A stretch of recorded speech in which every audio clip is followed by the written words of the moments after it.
Life expectancy in the United States is down for the third year in a row, and that has not happened in 100 years. Opioid abuse and suicide are big factors.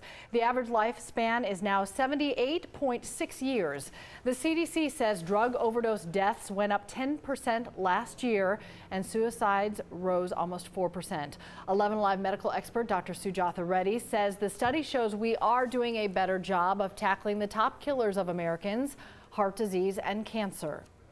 While we've done better at conquering that, we're actually seeing a decrease in fatal heart disease and cancers through treatments and all the wonderful things that are going on with medical research. We are not doing as good of a job as identifying people that are at risk from dying from suicide and drug overdoses.